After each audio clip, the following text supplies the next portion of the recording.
Hello everyone, welcome back, and this is Venom. We are back on our Palworld server. We've been playing the game since pretty much the day it came out, and I have got my list of changes that I'd like to see in Palworld. Now, let me start off by saying I'm not saying that the game is bad or anything. I'm just saying, after playing for so long, I've got a good idea of ways to level up. I've got a good idea kind of what the end game looks like. Again, the game is, of course, in early access, but I know that there are going to be more features coming in, there's going to be more pals coming in, there's going to be additional stuff added. However, there are still some things in the game that kind of need to change. Now, we have had some updates to the game already.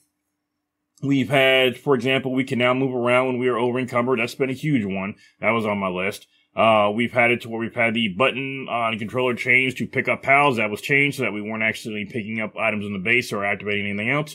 That being said, there are a few other changes that are going to be mainly quality of life changes. Nothing big feature-wise, because we know that there are more features coming out for the game. But as far as quality of life changes and a couple small features that I would like to see in the game. So, let's go ahead and hop into it.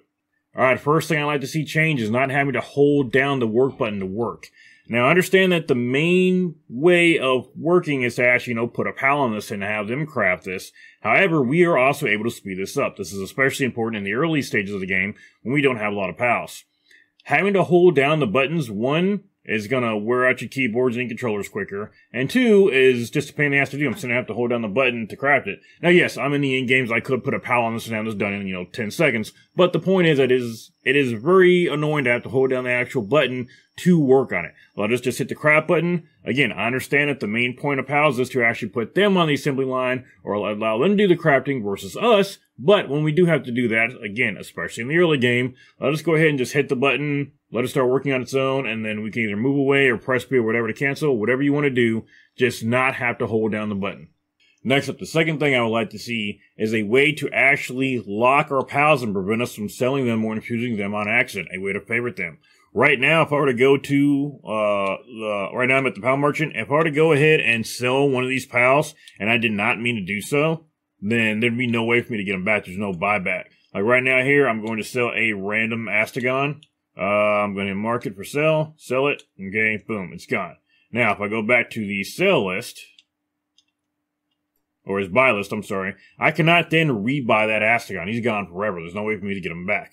And you can, as you see, sell any pals that are in your party. So one, getting rid of the pals in your party list, that should not be a thing, because you could very easily accidentally mark them for sale. And then two, let us make it to where we can not sell some of these. Let us mark them, earmark them either with a favorite or a not sell list, whatever we want to do, so that we do not sell these things, okay? So that is a big one. If you sell a pal by accident that you do not want to, you either A, if you're in single player, somehow shut down your game without it saving and then get back in, or B, if you're on a server, you're just screwed. Especially on official servers where you can't necessarily stop it.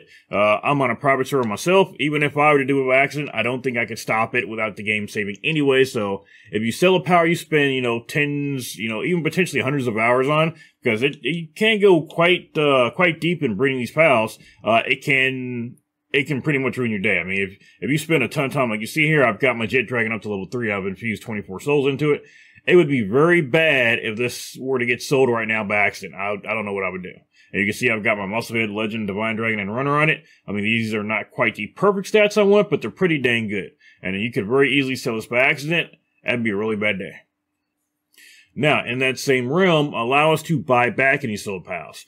Now, typically what you would see in a game, doesn't really matter the game type, but if they've got a vendor, a lot of games will actually have a buyback list, or a way where you can buy back the items you just sold at the price they sold it to you for, within a certain amount of time, or you can buy them back before you left that inventory. So a buyback option, not only for pals, but for items as well, would be really good. So that would be the third thing I would like to see added into the game. Now, originally, the fourth thing I was going to say was going to be allow us to move when we were over encumbered. However, the devs, like I said, have recently added that into the game. So we can move very, very slowly while encumbered, but we can still now move, which is a huge boost. So I'm going to go ahead and change my number 4 to allow us to either A, put items on our pals, kind of like you can in Ark, or B, allow it to where if we're riding a pal and we're over encumbered, then we kind of get a weight boost while we're riding the pal. I understand it might be a little difficult to add, an inventory to the individual pals. Understandable. give us a weight or movement bonus while we're riding a pal while over encumbered. For example, let's say I'm out mining and I suddenly get over encumbered because I'm mining. I got too much metal on me, too much crystal, what have you. I hop on my jet dragon. My jet dragon has a certain weight capacity to it, and as long as I'm riding him, he will move at the regular speed. And if I go over that capacity, then he'll slow down himself. So let's say my capacity is 1,000 pounds. Let's say jet dragons is 2,000. As long as I don't go past that 2,000 pounds, he will move normally. So again, maybe not making it to where we can put items on the pals, but allowing it to where if we are moving with our pals, if we're riding them, then our weight will increase. Next up, the skills. Now, you can get a lot of different skills in the game through these skill trees, which is, I think it's funny that it's a skill tree, but you can find the skill fruits out in the world with the skill trees. Skill trees come in two different varieties. There are the low quality ones and the higher quality ones. And of course, with the higher quality ones, you can get some rare abilities. Now, that being said, I can imagine, and again, I'm playing on a private server that just me and my wife play on. I can imagine how difficult it is to get those skill fruits on an official server when they're probably being harvested quite often. So that being said, I would say the next item I would want to see added to the breeding in the game is already fairly in depth, even if you don't realize it. There's a lot more depth to it, and there's a lot more you can do with it than just boosting a few stats. But allow it to where you can actually pass down learn moves to the pals that are bred. So let's say I gave one jet dragon one move and another one another. The baby should have learned both of those moves. So allow moves to be bred down through the generations. I think one that's going to help because I know these fruits respawn after like 5 days on an official server. I can't imagine that is something that you can get very often, especially those rare fruit areas, because I'm sure people are camping out by them all the time. I know I would be if I was trying to get certain moves on my pals. But let those moves be, bred down the generations, or allow certain moves to be bred down through the generations. Like make it to where the moves that are equipped to the pal at the time get bred down. Not necessarily every move, because it could become a situation where you literally have every move in the game bred onto a pal. Or let us do that, actually. I mean, this is a game where they have basically let us do a lot of what we want to do, or a lot of things we've always wanted to do in game. So, hey, yeah, make it to where we can breed every single move onto a single pal. That'd be awesome. So, moves passed down through breeding, or through gene lines, I think would be the next thing to add on. Now, this next one is kind of an issue for me. For a lot of people, I know it's not going to be too much of an issue because you can actually adjust these rates. You can adjust them in single player and on your own servers, but the egg hatching timers and the breeding timers are especially the egg hatching timers are way too long. Now, I say this as someone who used to play Ark Survival Evolved on the official servers, and I mean the actual official servers, and I'm used to actually it taking weeks for an egg to hatch, or a couple days for I remember having to breed gigas. I remember it taking, days for a wyvern egg to hatch. I remember it taking days for wyverns to be raised, and I would actually have to get up, every 4 hours in the middle of the night to, raise the wyverns for my clan. I mean, it was hell. And I don't want to go through that ever again. Now, I've actually set, I think by default, the egg breeding timer is 72 on official servers. And that is, it takes 72 hours for the bigger eggs to hatch. My jet dragons would have taken 72 hours each to hatch. I reduced that down to 0.1, so it takes them 6 minutes to hatch. That needs to be reduced, severely.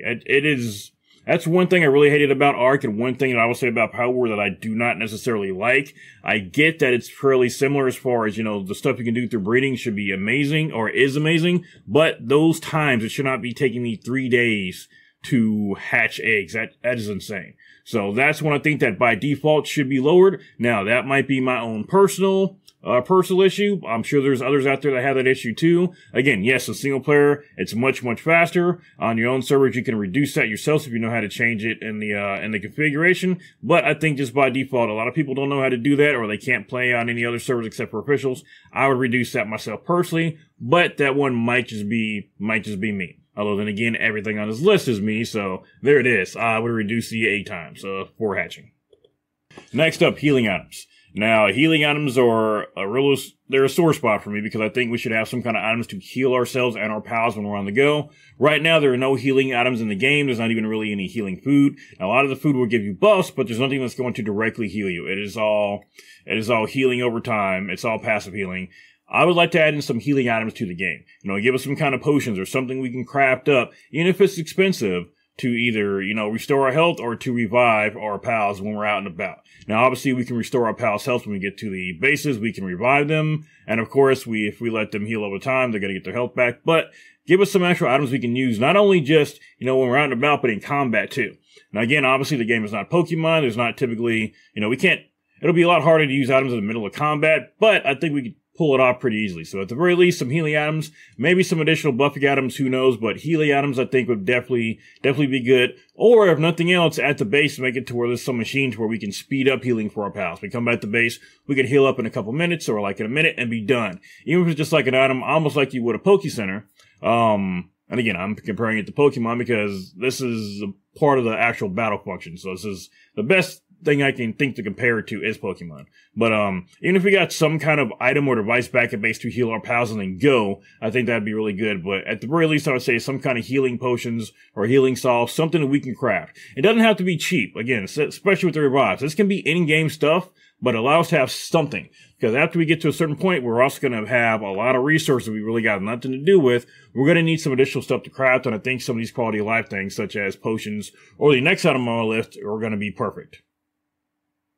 Now, speaking of the next item on my list, I think there should be some way for us to teleport back to base. Now, I'm not saying we should be able to open up the map and teleport to any place on the map. I think it should be costly. I think it should be, if we're in an emergency and we don't have our flying mount, instead of having to, you know, hoof it all the way back to base or hoof it to a teleporter, we can use some kind of item that is a one-shot or one-use item to teleporters back to the nearest teleporter or teleporters back to base. Now, again, this is not something I think should be cheap or easy to get. I think it should be something that you would have to, you know, find in dungeons, or something that where you have to craft it and it would take a lot of materials. But some way to teleport in an emergency back to base, I think would be a really nice thing to have. Now, for this next part, I'm going to have my Jet Dragon actually demonstrate a bit here. So while you're on certain pals, they will have the skill that you can actually activate. Now, in this case, the Jet Dragon, of course, has the missile launcher. Now, as you can see, I can use the missile launcher and use it down to half. Now, what's going to happen is that skill's not going to recharge unless we use the entire skill up. And that's the change I'd like to see.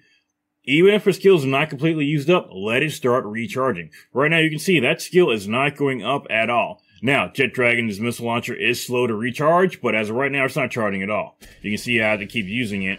I can use it all the way down to almost nothing, but still, since there's just a little bit left, it's not recharging at all. Now you see the rings turn blue. Now it's going to start to slowly recharge. So, allow our skills to start to recharge without having to use them all the way.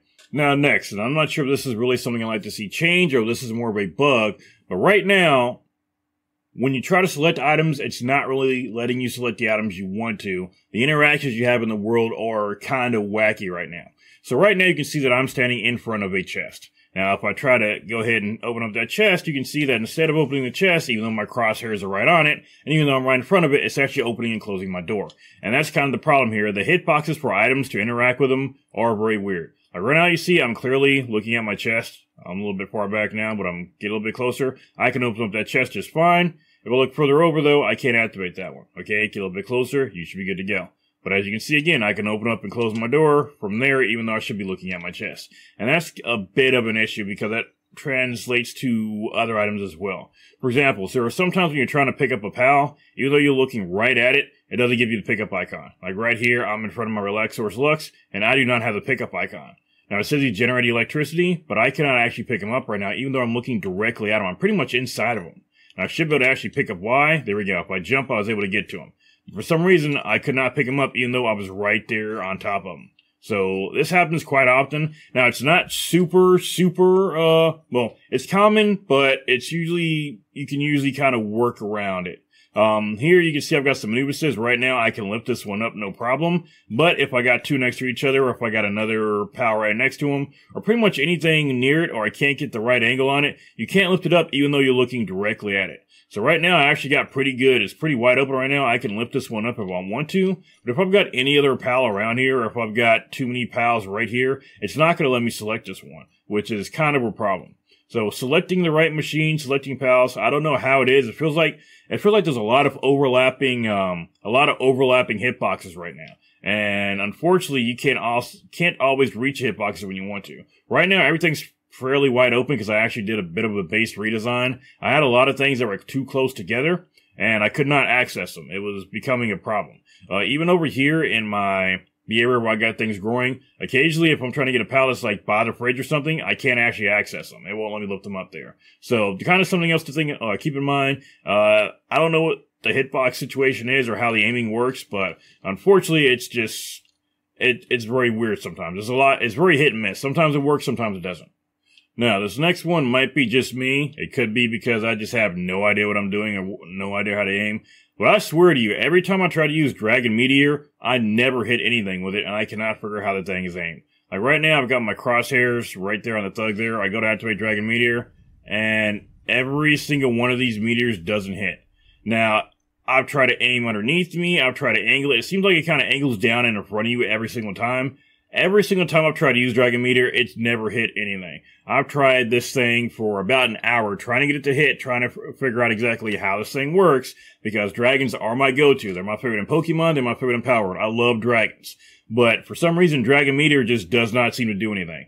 On top of that, for the ultimate dragon attack, this thing really is spread out. Even if I were to hit it, there's like 10 different meteors, and you'd only get maybe 1 or 2 hits off of it. That's a very bad attack. So, 1, we need Dragon Meteor to actually go where we're aiming it, and then 2, I think it needs a complete redesign. So, again, that one might be more of a bug versus a change, but that's one I definitely want to see as well, just because this one is really close to home because it is a dragon attack. Like right now, let's see, we kind of saw it angle down before. Maybe this will be the right angle.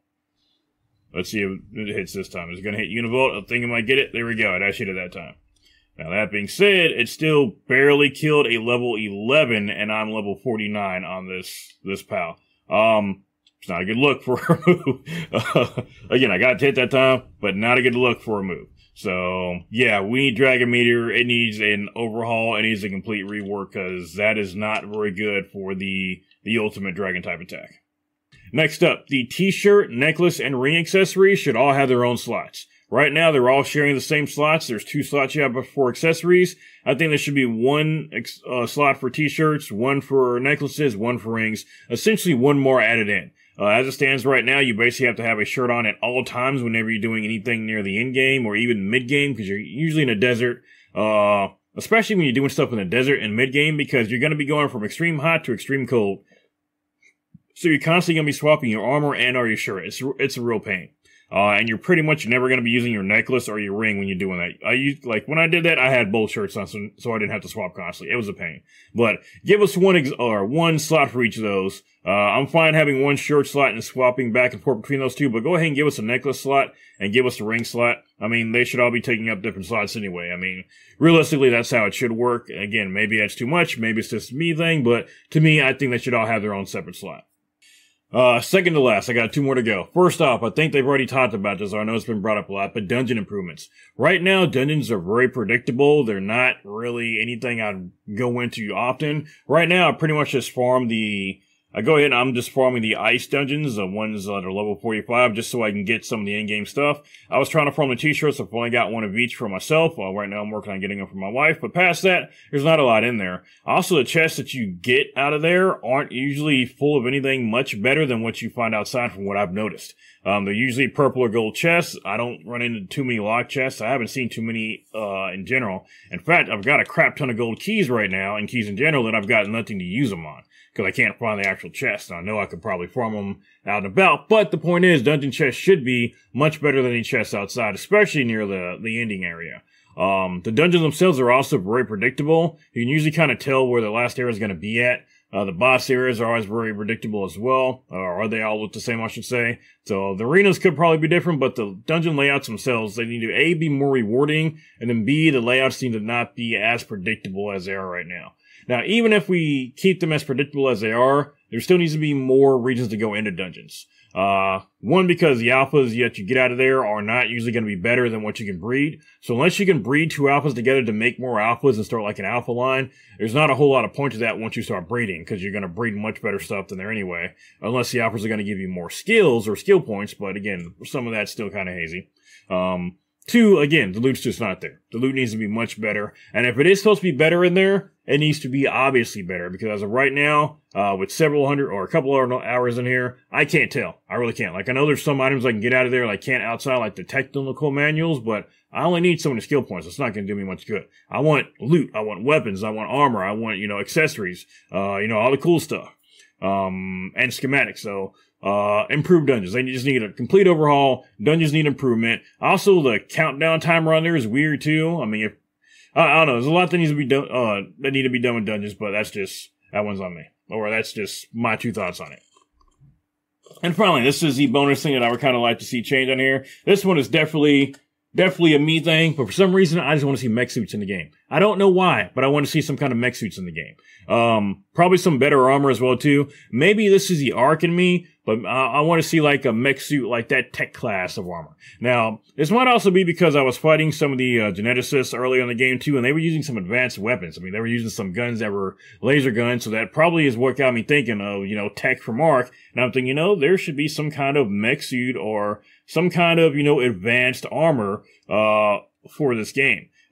Even some kind of customizable mech armor. Again, it sounds like tech on, from what I can think, but I was looking over at that tube there, the infusion tube, and I'm thinking, I could very easily see myself in that tube, or with a piece of floating armor in that tube, and I'm sitting here and I'm customizing, what's on there, I'm dialing up the heat resistance on it, or I'm lowering the cold, coldness on it, I'm increasing the armor plating, like some kind of customizable mech armor. Again, that is 100% on me. I doubt we're going to get something like that in the game. That is my wishful thinking idea for this. So definitely wishful thinking on my part. Past that, those are just the things I would like to see in the game. These are almost all quality of life things. And again, they've done well so far. We've gotten a couple updates where they've improved some things. One pretty big one where they improved a lot of quality of life stuff. We will see if Pocket Pair continue on with this. I know we're getting more actual content coming to the game as well. I know we're still in early access. We'll see what else we get. I'm hoping we get some more bosses, along with seeing what is going on with that freaky ass big tree that we can't get to. And we'll see if we get a bit more story added into the game too. So, yeah, that's going to do it for today, guys. Thank y'all for coming by. Sorry, I know I'm rambling a bit, but it's late night here. It's like 1 in the morning. And now we got 2 videos done today, so that's why I'm rambling a little bit now. So, but thank y'all for coming by. Again, leave a like on the video if you like what you saw. Please subscribe to the channel if you like what we do. I do try to bring you stuff from Palworld every once in a while. I'm debating on what to do for the channel as far as Palworld goes. We also bring you a lot of Destiny 2 content. I'm debating on what I actually want to do as far as like any kind of permanent content for Palworld. So we'll see how that goes. It might just be something I end up live streaming from scratch or something. But that's going to do it, guys. Thank y'all for coming by, and I will see you all later.